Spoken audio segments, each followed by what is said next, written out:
Hi, and welcome to the OrgDev podcast. We're running out of time to save the planet, so our organizations need to act now. And one of the major challenges is how to make business sustainable. Now, traditionally, the focus has been on tech, hardware, and investment. But what if the answer is through its people? Dr. Tara Shine, our esteemed and engaging guest, believes that the people of the business, HR, OD, talent, L&D, have a critical role to play. And Tara believes that everyone needs to change if we're going to tackle the real climate issues. Tara has dedicated 20 years of her life to the pursuit of fairness between people and the planet. And Tara's passion and knowledge of climate change, the environment, and development issues has taken her across 7 continents of the world in many different capacities, from science and policy advisor to public speaker to explorer to TV presenter, social entrepreneur, and author as well. And she's even delivered the Attenborough Christmas lectures on BBC One. Tara is a co-founder, along with Madeline Murray, of an award-winning social enterprise, Change by Degrees, a sustainability skills platform that helps every person to have sustainability as a superpower. She spent 20 years as an international climate change negotiator and advisor to governments and world leaders on environmental policy. Now, I know Tara through her Antarctica expedition. I was tasked in playing a very small part in supporting her get ready for the Homeward Bound expedition with 90 female leaders in STEM, which is a fascinating story in itself. And she has the book, How to Save Your Planet One Object at a Time, which is out now. And you'll find a link to the book in the show notes today as well. And it's all about finding a solution to the crisis, making sure that we have to change everything, even the objects we use on a daily basis. Now, all of her experience is underpinned by an extensive academic background. She has a PhD in environmental science and geography from the University of Ulster. And she's also a regular sea swimmer. So it's endurance in itself as well. So Tara, thank you so much for joining us. We're absolutely honored to have you join us just on one of our last sessions before Christmas.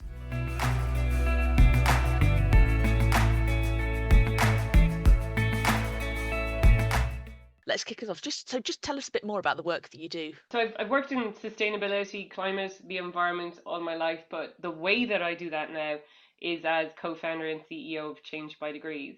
And Change by Degrees is all about building the skills, the confidence, and the motivation in people to play their part in making their organization more sustainable, but also taking that out into their life, into their home, and into the community that they work. So I'm a real believer in empowering people to create a sustainable future. So, if you boil it back, the only reason we have a climate change or nature problem is because of people.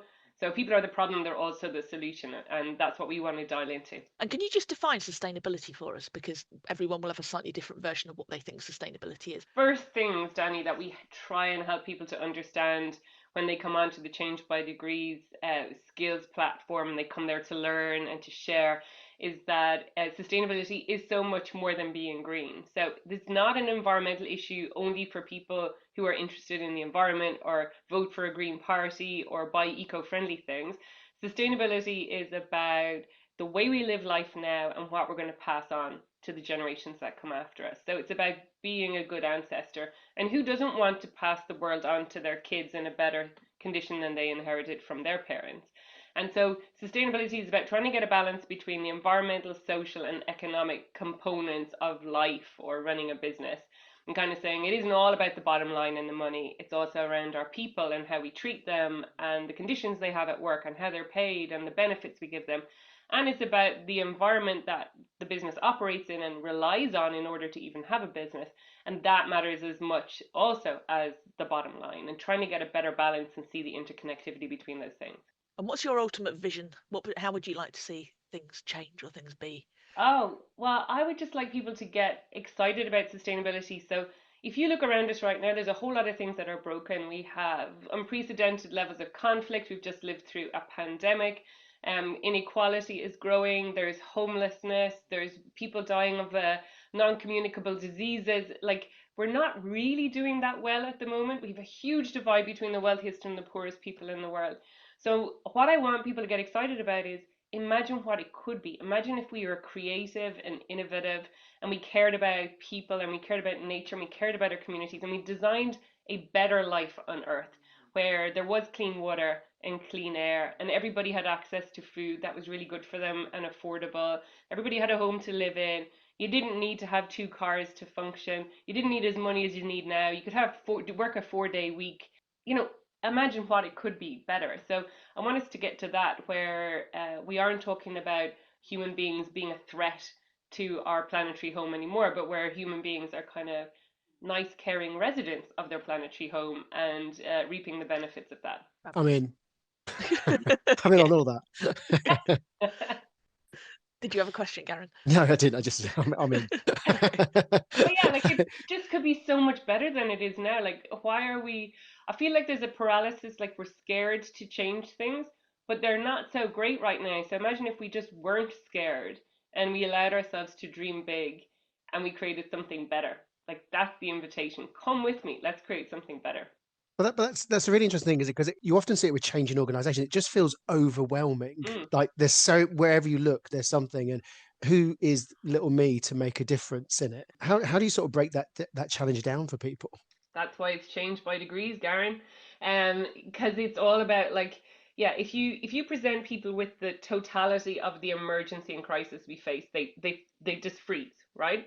You either run away from it or you freeze and you go, well, it's too big for me, nothing I can do. So we have to break it down into pieces and also fill it with hope and opportunity. And so you're better doing something than nothing. Like, if you think back to the beginning of the COVID pandemic, for example, the worst bit was at the beginning when it was really big and scary and you didn't know what to do, right? And everybody was just stuck at home looking at the television, waiting for someone to tell them what to do.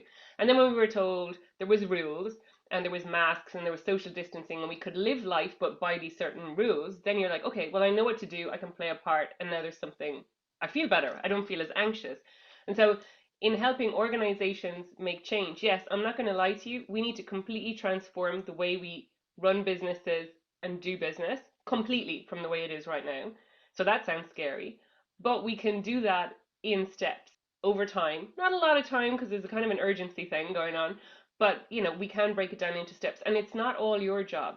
So you have a role if you work in HR or organizational management, but you also have a job. You also play a part if you work in procurement, or if you work in corporate finance, or you work in, I don't know, the operations. So it's not something that any one person has to do on their own. It is a team sport, all of this, just as any change process.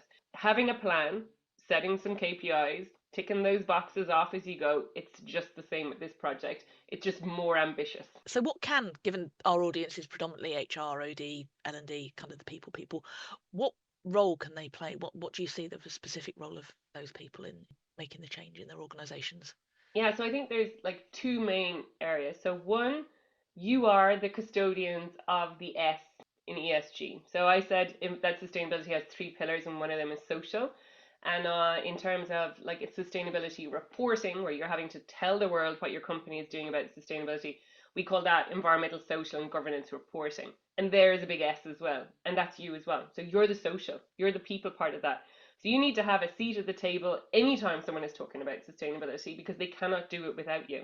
So that S is where you're going to have all of your policies and procedures disclosed to the world. It's about your how you play your employees, how you look after them, the terms and conditions, how you onboard them. All of that falls under that S, and then it stretches out into your connection with your community. So it's your corporate sustainable, corporate social responsibility work that you do as well, and then it's all the people that you interact with in your supply chain. So you might be working with colleagues there on procurement, but it's still a human beings, human rights, terms and conditions that you would be looking at along that supply chain. So number one is you're the S, so you're really, really important. And the other thing is that because sustainability and making businesses sustainable is an enormous change program and a transformation process, we can't do it if we don't bring the people with us and help them change. So this is about behavior change. It's about mindset change. It's about doing your job differently a year from now than you're doing it today. So that is fundamentally the job of HR, of L&D, and of OrgDev people. So, and I think that's overlooked all the time. I think for the people who lead on sustainability, they think this is like a technical challenge. It's an energy efficiency problem. I need some baseline data on our carbon emissions problem. That's part of it. But in order to change any of those metrics and achieve any kind of KPIs around sustainability, you have to bring people with you and change their behaviors. So you are at the center of it all. And this isn't just necessarily a nice to have, is it? This is something that actually delivers value on the bottom line, because I think sometimes that they're kind of decoupled, aren't they? One is profit is over here, and over here is like just nice like things that are good for the brand over here as well, but they're interlinked, aren't they? Yeah. So I would say if it feels like in your business that sustainability is an add-on, you're in trouble. Well, if it's not there at all, you're in trouble. If it feels like an add-on or a sort of an opt-in, a nice to have, you're also in trouble. So sustainability has to be at the heart of your corporate strategy. It has to be sit in your corporate purpose. And that's because you won't be around 5 to 10 years from now if it isn't, okay? Because you are either going to be forced into this through regulation and compliance around primarily like reporting and disclosing your non-financial data in the same way as you do your financial data, your audited accounts, that type of thing. But also, people won't want to work for you. So the most sought after skills in the world right now are green skills, and the most sought after companies are companies with a strong purpose and with a strong commitment to sustainability. So if you want to attract and keep the best people, it's really good to have a very clear sustainable purpose and for that to be credible. And that when people step in to work for you, so they come in and they do their onboarding, that they're told about the access they have through to sustainability learning on an ongoing basis, that they'll be encouraged to develop their sustainability skills no matter what function they work in the organization, that there's employee resource groups or green teams where they can get involved in sustainability projects, that there's incentives and bonuses for people who develop their sustainability skills, and that their performance review will evaluate what their contribution is to delivering on the sustainability goals of the business. So it's really important from an employee attention thing. And another way that I see a lot of people really focusing their minds on sustainability now is they can't win work unless they can show their sustainability credentials.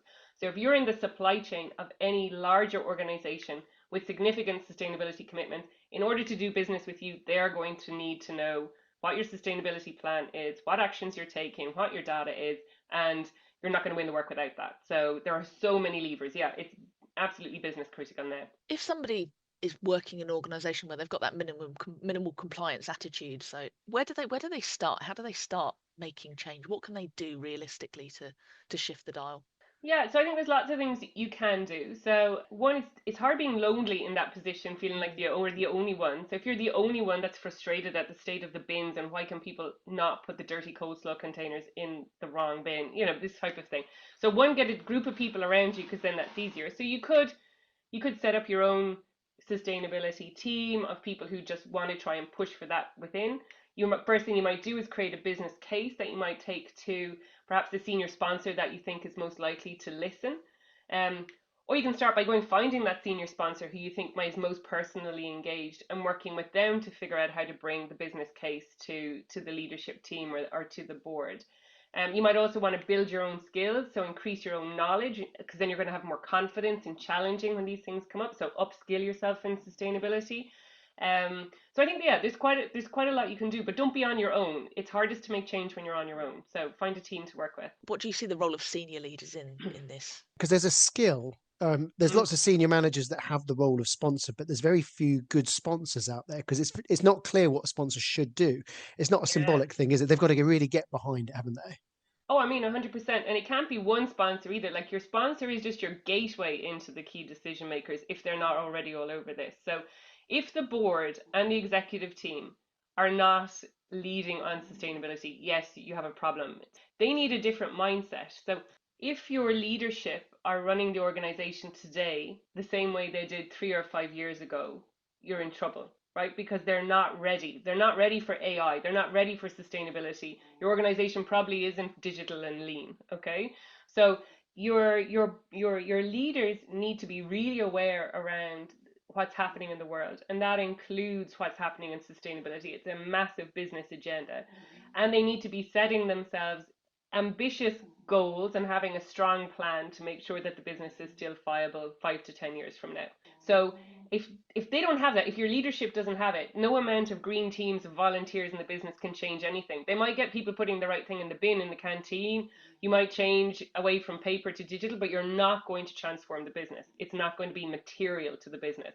So to make material changes to the business, the leaders are absolutely essential. So yeah, you don't need a tokenistic sponsor, but you need a strategic sponsor who might be able to get the rest of the board on. And I mean, really, they'd have to be living on the moon at the moment not to understand that this is business critical. It should be popping up on their LinkedIn. It should be in every conference they go to. It should be a discussion in their I don't know, in their rounds of golf with other business leaders on a weekend. Like, it should be in their conversation, or they're really not that tuned in.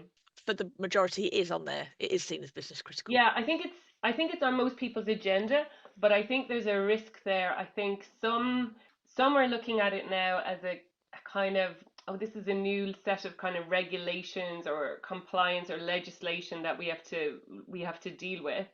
And like, we'll just do the bare minimum to be compliant. Okay, do that if you want, but you're missing a massive opportunity. Yeah, yes, you're evading the risk of getting in trouble for not being compliant, but you're missing all of the potential upside of being a sustainable organization. So all of the business growth that comes with that, all of the innovation and opportunity, they're missing. Yeah. I mean, I have leaders say to me, "Oh, is this sustainability stuff? Is that like that data protection stuff we had to do? Like, Or is it GDPR. yeah, is it like GDPR?" And I'm like, well, no, it's about whether or not we'll have a planet that's viable to run businesses on in, the next couple of decades. So yeah, I think it can be on your agenda and you're not taking it seriously. You can be aware of it and be doing nothing about it. You can be aware of it and be just doing lip service to it. So you can have a fancy net zero statement and nothing have changed. And I mean, that's the thing for people to look out for. If your job is the same as it was last year or 2 years ago, and your company has a big flashy net zero or sustainability commitment, there's something wrong. Your job should be changing. And you've spent a lot of time in the boardroom, haven't you? Actually sort of presenting to leadership teams, and you've obviously seen the dynamics and how you can work with the dynamics to make sure that point lands. And so what has been some of the things that you do see, and what can senior leaders that maybe get it, but there's other leaders in there that don't get it, and it's even harder when it's the most senior person that doesn't get it.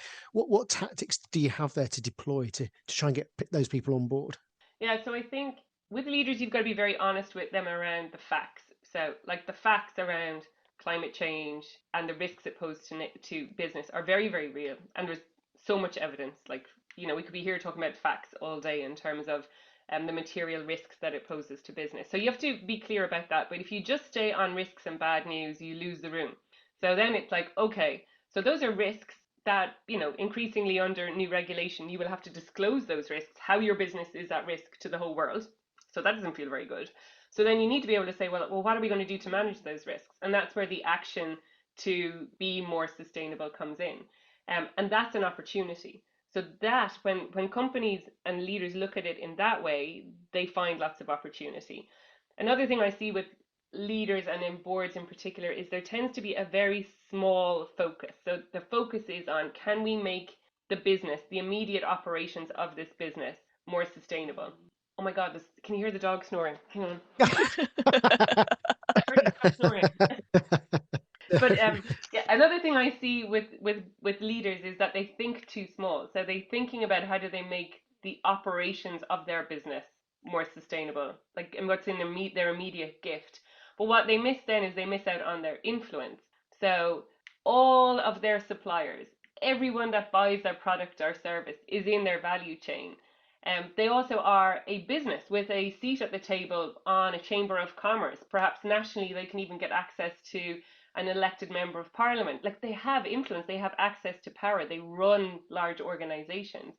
And so when you then ask what their role is in not just making their business sustainable, but in making society, their community, their city, their sector sustainable, now you're asking very different questions. And that's where the gold comes, because that's where you're looking at the influence of the organization. And if you've strategically minded board members, they should get excited about that. So it's a lot of what I find myself doing is opening people up to this bigger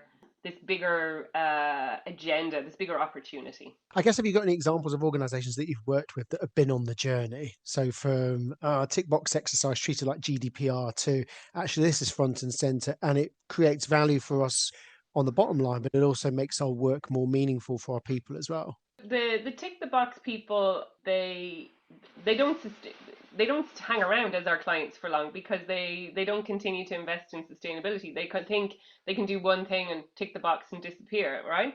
So the longer term clients, people who work with us in the long term, the benefits they reap are around finding the innovations and the opportunities. So if you're a business and you're trying to think about how to be more circular as a business, and I'm thinking about a particular business here, but I won't name them. So they're trying to think about how to be more circular, how to bring circular economy more into their business. And they're thinking small about the operations of their business. and the products they buy and the things they make and the services they provide. So that means that they're asking small questions about where they fit in a circular economy. Then if they start to say, well, how do their goods and services help society be more circular? Now they're asking a very different question.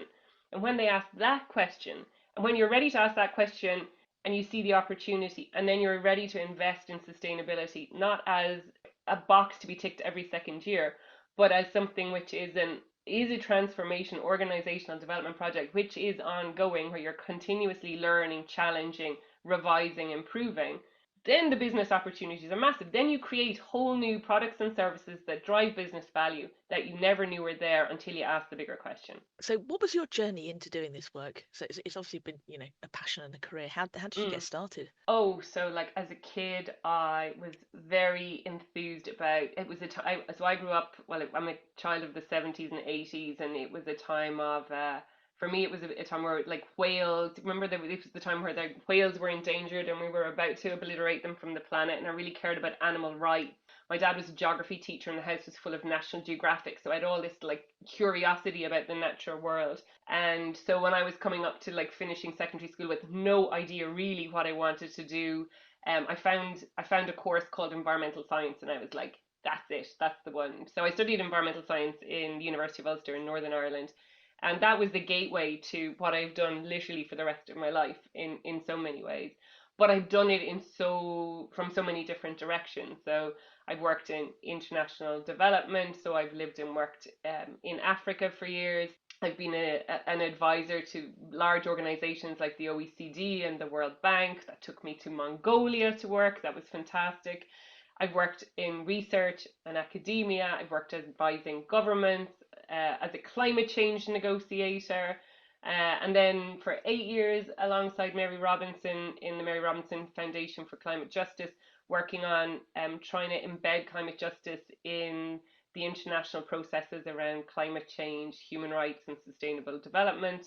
And then somehow, having gone from all that thought leadership advisory stuff, I set up a business, and now I'm CEO of a business. So, but it's always been in this sustainability field, and from a very young age, really being passionate that the way that we could look after nature wasn't by excluding humans, even though we're the cause of the problem, but it was that we had to find a way to make humans care as much about their natural environment as they did about the other humans in their life, and that it was really around trying to get the two to work in harmony was going to be the long-term answer, rather than simply nature without humans, nature with humans, one being pristine and the other being in very poor shape. So but I think that's really it. I kind of like looking back over the journey I've been on, because when I went to school, you were sold a career. You were sold straight pathways to having a career, and there was very clear entry points in education you had to have. And I think nowadays, luckily, that's nonsense, and there are many ways in which you can weave a career. And again, if people are passionate about sustainability or climate change, you have as much of a role to play on that, whether you're a philosopher or an artist, a HR professional or a climate scientist. You don't just have to be a climate scientist. There's a way for everybody to be active and influential on these issues, regardless of what your talent and skill is. When the stakes, so when we're really passionate about what we're doing and the stakes are really high, what does it take to do that work and kind of be sustainable for yourself and kind of continue to have the passion and the energy to keep driving? Yeah, so I'm lucky in that I have loads of energy, but it has a limit, like everyone's. And this is hard work. Like when you are confronted by some of the stats and the data and how slow our progress is, it can really be full of grief. Like it's a work that in some ways is full of grief, because in all the years I've worked on it, the problem has got worse. So I'm a failure. Like that's a disaster. We're failing. Every one of us that works on this issue is failing. But at the same time, I do see the opportunity. I really see the potential for human beings to create something better than we've created to date. And what's, I think, a really important point that you touched on there, Danny, is at the essence of everything is we have to have sustainable people. So if you have an organization with great sustainability goals, but everybody in it is burnt out, it's not going to work. So you have to have sustainable people to have a sustainable organization, and that's really important for I think the types of people that might be listening to this podcast to know, like, a focus on sustainable people is at the heart of being able to make a sustainable organization. Because if people aren't well, if they aren't well looked after, if they aren't encouraged to think creatively, if they don't have the psychological safety to challenge, then the organization won't reach its full potential and therefore will be a sustainable organization. So looking after yourself, finding that balance is important. I'm not going to pretend to you that I have found it or got near to it, but it's where you have to find a few things, the things in life that give you joy. And like that's where for me the sea swimming comes in, not for endurance or to test myself, but because it makes me feel good and it's good for my mental health and it's the best stress reliever I've come up with. And that's where nature's our friend. I mean, I know no better stress reliever than nature. So if you want a reason to care about nature, it's self-interest. You know, it helps us all regulate, helps us all feel happier. I was going to say, swimming in the Atlantic Ocean in winter off the coast of Cork, it's going to take your mind off things, isn't it? It does, yeah, completely. And one of the things in your career that we didn't, because your introduction, we edited it right down. One of the things that you do is you're co-facilitator of the Structured Expert Dialogue for the United Nations Framework. So that's the ability to hold dialogue with people with opposing views and actually be able to get people that potentially feel very passionate or defensive or that, and then to engage in conversation. What are some of the lessons you've learned along the way around that? How can you hold spaces where people can talk about things that really matter? I think it's not as easy, is it, as it sounds sometimes to get people talking. And I think particularly when the disciplines are very different. So each discipline, every sector has its own acronyms and lingo, and they're completely exclusionary of everybody else because nobody else understands that language. If you're not in that group, you don't understand. And climate change is one of the worst areas for this. So the climate change negotiations take place in this like legalese language with 1,001 acronyms, and it's all very technical and complicated. And all that does is exclude people from it. In, for example, this science policy dialogue under the Climate Change Convention that I was involved in for a few years, you were getting policymakers. So the people who are trying to decide, these are civil servants, right? Civil servants in a country trying to decide, well, what is it that this climate science is telling me? What do I need to change in the way we develop policies? Where do we need to invest money? What do we need to start doing? What do we need to stop doing? They need to know that. And the scientists have all this research and data and projections of the future around which they have great certainty now, and scenarios that they run. And so they can answer these really important questions that the policymakers about how should I plan for the future? What should I invest in? What should I not? But because they speak two completely different languages, they don't understand each other. So it is sometimes as simple as creating different spaces, safer spaces where maybe you don't have to stick up your hand in a big theater room of people to ask the guy on the panel up there the question, because how intimidating is that? But what if you create smaller spaces, smaller circles where people can ask their questions in a way where they're not going to feel so silly for asking their question, and where if they don't understand they can ask again for it to be explained, or where you set out the rules within that room where you say this is an acronym free zone and everybody is allowed, you have to speak as if you're speaking to an 11-year-old. Everybody speaks as though they're speaking to an 11-year-old. So there's no acronyms. And it's not, because acronyms do not make you clever. They just exclude other people from understanding what you're on about. So I think the way we design conversations is really important. When I worked in the Mary Robinson Foundation, we brought a lot of grassroots women into the formal UN negotiations on climate change. And that there we had to insist on this. If the negotiators and the ministers came into a room with these grassroots women leaders and they spoke in their UN mumbo jumbo, the women would have been totally excluded from the conversation.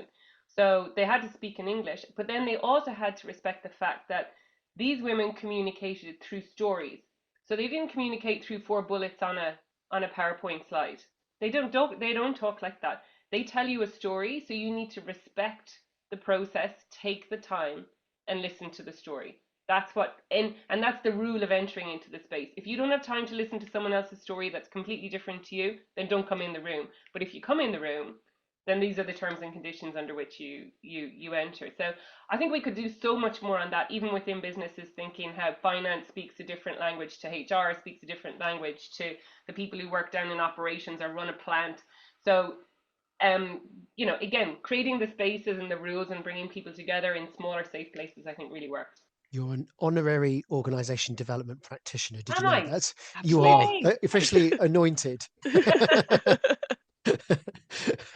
Absolutely. And I guess one of the things that you're really focusing on the moment with your organization is to make it super practical for people. And so you invested in a tech platform and developing really practical courses for people to. Can you just tell a little bit more about that? That's okay. Oh, I would love to. Yeah, so we've created an online platform to help people interact with us and build skills, but also get inspired and motivated to take action in their own life and most particularly at work. And so uh, the platform's about 1 year old now, so it does lots of things. So at the moment, you can go in there and you can learn about how to be a sustainability leader, or you can get all of your organization learning the fundamentals of sustainability through a sustainability 101, and you can get them gamified, competing with each other to see who can take most actions that benefit people on the planet, all this kind of stuff. Or you can come in and learn about HR. So you can come in and say, okay, I'm a HR professional. What do I need to know to be a sustainable human resource management professional? And so there's a course for you, 2 hours, knock yourself out. You're going to know all the key things you need to know about how to integrate sustainability into the employee life cycle and figure out how it fits into strategic HR. We have one for procurement. We have other great things that you can learn, like for green teams. So lots of green teams are very unsuccessful because they're groups of volunteers with no clear mandate or charter or purpose, no tools, nothing to help them. So a 1 hour how to run a successful green team gets you everything you need to know to make your green team more successful. So we're really trying to make it accessible and action oriented and uber practical, like so practical. You will learn how to do things, not just theory with us. And then in this year, what we're building is we're building the community around our platform. So that if you're the lonely sole person in your organization who understands that HR needs to be doing more about sustainability, come through our platform and meet other like-minded people, share your story, hear their story, because it can be lonely doing this. This is hard work to do. It's really hard work. So you need support, and we hope then that by building the community and allowing people to tell their short stories and share their stories. I'm a big believer in the power of stories. So although I come from a science background, there are very few people who are moved by a graph, but people are moved by stories. So if we can help people create a space where people can hear stories, we create stories, and then they tell their own stories, I hope we can kind of get things moving a little bit faster. Anybody can check us out. Hopefully it's in the show notes. It absolutely will be, and it's really worth exploring, isn't it, on the site? So what's the link for people to go to? www.changebydegrees.com. Easy. You do so much. Bits of the work that you do really bring you joy. What do you enjoy most? I love it when you see I love if it's something that I'm doing live like this, even with the room online. I love seeing the little moments of light bulb moments when people get it, when they go, oh, there's something in the sustainability thing for me. I belong in it. So I love that. And I love it. I love now when we're using something that's online for people. So it allows us to reach way more people than we can, talking to everybody one by one or going into rooms with them. But where you get the feedback that people have, not just not just used our platform to build their skills, but built their own skills and used it as a way of bringing their team together, their organization together, to use the learning to change things in their organization. And when they come back and they say, we never thought about it this way before, but now that we've learned this and sat down as a team and thought about it, we found X, Y, and Z opportunity and X and Y risk that we're now managing better.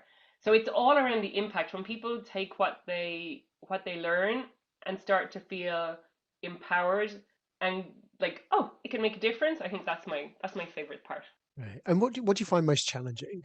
Being a CEO. I'm a scientist. I didn't do business studies for O levels or A levels. So you get a little bit of imposter syndrome being the CEO of a business when you never there was nothing you ever learned about. It's not what I ever imagined myself at. Scientists, it's this weird thing where if you study science, nobody ever really equips you for the fact that you could run your own business, that you could run a social enterprise, that you could be a B Corp company. All of it, you just never, well, in my day anyway, you weren't brought up with that as being a possibility. So yeah, that's my area of learning right now, is how to run a successful business, how to raise investment, how to grow into new markets. It's all really, really exciting. And I think for me, the excitement of that is because we're an impact driven business. I want more people in more organizations to be, making change so that their organization becomes sustainable. And so the exciting part about the business is the fact that it can help us to get our message and bring so many more people into the conversation. But yeah, I guess I'll still feel like an imposter of a CEO 5 years from now, even though I'll have learned a lot more. Sort of leveraging the fact that you have one foot in both worlds. So on one foot, you are the person who's advocating for a cause towards the CEO, and on the other foot, you are the CEO. So, and like many CEOs, you've got a lot of priorities. There's so much to do, not enough time to do it, and you have a team around you. So when your team come to you with a proposal, what is the right way for them, or the optimal way for them to come to you and say, look, I've got this idea, I really want you to, I need a lot of things on, what how can people present it in a way that it does get the CEO's attention and it can get acted on? Yeah, so I'm always impressed. Like, some CEOs aren't. I'm really impressed by creativity. So, and someone who has taken the time to question the way you've always done something and say, well, maybe there's a better way to do it, or a faster way, or a cheaper way, or a more impactful way. Or what about, instead of thinking it like this, we thought about it like this? So I think creativity is a great way to get my attention. Um, uh, yeah, if I can save us money or bring us new business. So like, I'm also interested in ideas that can help us break into new markets. So Change by Degrees is expanding into the UK in 2025. So anybody who came to me with an idea that was concrete about how to make our content more relevant to a UK market, I'd be all ears. So I guess it depends on the point in time. But again, that's a creativity thing. It's making sure that your employees have enough confidence to know that they should be, and you want them to be having new ideas. You want them to be questioning. And I think to do that, and this is something I talk a lot to boards about as well, is to do that, you have to give permission to get things wrong. So you have to give this permission to fail. So there is no 100% sustainable business out there in the world. It doesn't exist. We don't know how to be fully sustainable as businesses. But the only way we're going to get there is by innovation, trying and failing. So if you're a company and you're not failing in some point, it means you're not trying hard enough. So, and creating an atmosphere in the organization where you say, it's okay if you make a mistake, but let's learn quickly from it. Let's not waste a lot of money and time on it, and let's move on to the next thing. But yeah, are going to have to take risks if we're going to change. So I want to create an atmosphere in our business whereby we can experiment, take risks, learn fast, because I think that's how we'll innovate and that's how we'll have more impact. Question for you. So you're a social enterprise, which Mm. means you've got a particular outlook and a particular. How challenging has it been to get investment and find the right kind of investors to support your organisation as a social enterprise? So the social enterprise title is a tricky one. Some in some geographies it's well understood and it's very attractive to people. In other geographies it's poorly understood and people think you're a charity and you'll work for them for free. So that's a problem. So I think possibly we lean more into being a B Corp company now. So again, what it is really, a social enterprise, you're about creating benefits for society, and that's what B Corp is all about too, and has the added value that we've been externally verified as being this type of company. I think we should be, so we've proven to be attractive to investors because we have this strong purpose and because we have paid attention to the way we show up in the world across these different pillars, from how we treat our employees, the impact we have on our clients, how we look after the environment, how we look after the communities that we operate in, how we're governed, and the legal form of the business we have. Yeah. So like all of that is attractive. It's almost like by being a B Corp or a sustainable enterprise that you've done a lot of the due diligence already for an investor before they come in. And so you should be less risk and more attractive. And then if they're looking to the world and how it's evolving, it's clear that these are the types of businesses that will be around 5, 10, 15 years from now. And again, lots of research coming through from B Corp Europe research around the fact that B Corp companies are more financially viable. They're attracting and retaining more staff. They're attracting higher levels of investment than their non-B Corp counterparts. There's a lot of evidence to show that it makes strong business sense, and it's a strategic move for your business. And I guess you're really clear and upfront about what you stand for, and you attract investors who get that as well. It attracts investors, it attracts employees. So that's amazing. So there's a real, there's a real lack of talent out there at the moment, and but people want to work for companies like ours. They want to work for a company with a clear sense of purpose and where they know why they're showing up for work every day and what the benefit of that is going to be. And increasingly then it's going to attract customers and clients because they want to be associated with, they want their brand to be aligned with other brands in their supply chain who hold the same values as they do. So yeah, we tie our reputation to our clients when we put our two brands together, but likewise they do that with us, and that's an important relationship. All of the different things you've done and we've actually learned today before the call started that you've actually done expeditions to Borneo and to West Africa and places like that as well. You've done so many things. What have been some of the biggest lessons you've learned along the way? Oh, one of the biggest lessons goes right back to when I was living in Mauritania for 3 years. So Mauritania is a vast country, 2.5 times the size of France in West Africa, between Morocco and Senegal.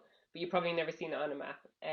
80% of it is Sahara Desert, and I lived there for 3 years, and it was an amazing learning experience and also a very humbling experience because people defined wealth and well-being in a completely different way than we do in Western culture there.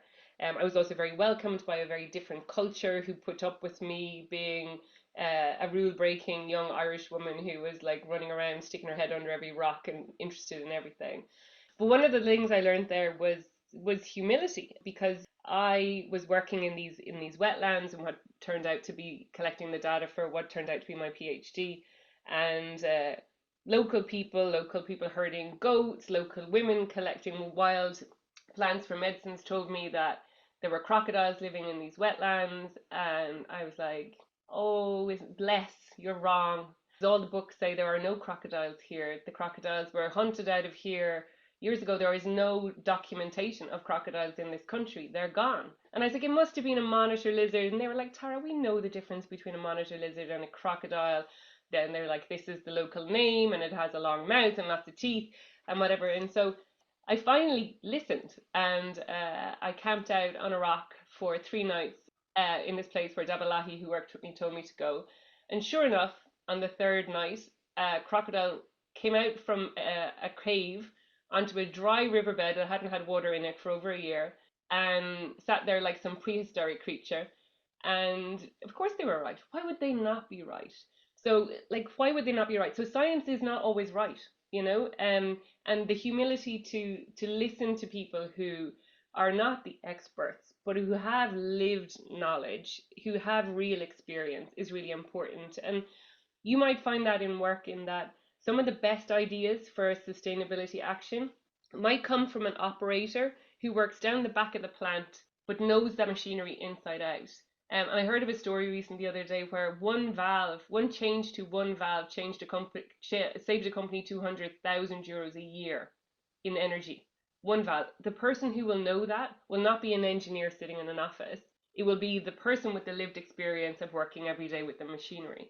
And so if we don't have the humility to listen to the people who know all of this, we will miss opportunities and we will get things wrong. So and I just think there's so many ways, like humility. That was an exercise in humility. It was an exercise in listening, really listening to people, giving them my time, taking the time to actually go and figure it out.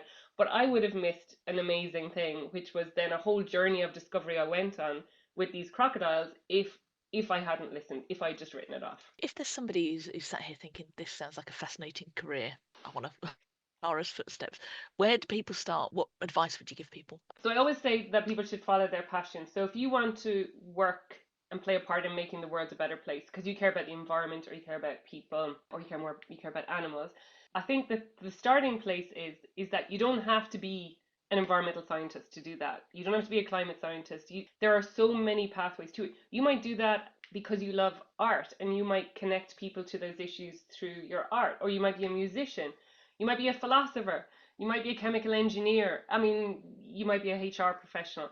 But if you do care about this stuff, you can bring it in with the talents that you have. But I think the worst thing you can do is pick something to study because you think it might be the thing you have to do to get a certain career. None of the jobs I've done in my entire life were invented when I was in school. None of them. Even when I was in college, they hadn't really been invented. So this notion that you're kind of picking a career and going for it, I think is a total load of nonsense. But what if you pursue jobs and study that is around issues that you love and you're passionate about, well, I just don't think you can go wrong. And that will bring you work. Brilliant. Well, I want to say a huge thank you, Tara. It's been a really inspiring conversation. If people want to follow your work, if they want to keep up to date with your insights, and also, to learn more about the course, what's the best way for people to stay in touch with you? Yeah, so probably LinkedIn. So follow Change by Degrees and myself, Tara Shine, on LinkedIn. I'd say that's the best way. There's so many different takeaways. Danny, what are you taking away from today's conversation? Where to start? I think the thing that's really sticking me is we need sustainable people to have sustainable organisations. So loud and clear, really on board with that. The fact that doing something is better than doing nothing. Just start somewhere. And I really enjoyed the practical tips you gave for people just to kind of get going and kind of make a difference in the way that they can. Yeah, I think some of the things that stood out for me is don't be the lone nut. There's a very seductive invitation for HR to be the sole ambassador for this, but you have to recruit other people onto the mission, don't you? And you need that support, and you need to have the courage to ask the senior people, and you need to be explicit about what you need from them as well. I think there's some really good practical tips, and everything that you shared with us in the service of sustainability can actually be just transferred to other change projects as well. But what we really want people to do is take away from this is, get involved in the sustainability programs in your organization, make it your business, insert yourself into it. And people have inherent skills to make this work that others don't. So really sort of offer that invitation. Any final thoughts you want people leave people with today, Tara? Yeah, I would say, look, if this conversation has made you more curious about sustainability and what you can do, then do come onto our website and Change by Degrees, because we have a fabulous new course that we created with Kite Insights on sustainable human resource management. That's the one I mentioned earlier. It's just 2 hours long, really interactive, super practical. But build those skills, and then you will be able and more confident to integrate sustainability into every step of the employee life cycle, but also turn up at that strategic decision making table and be able to be the voice for the social side of sustainability and really advocating for it as a change process. So I can send you all the links so people can find that easily. Please do. And everything that Tara's talked about today will be in the show notes. So please go forward and check that out as well. Thank you so much, Tara. It's been a brilliant conversation. We've really enjoyed it. It's been great. Thank you so much for your time. We know how busy you are. So a happy 2025. Yes.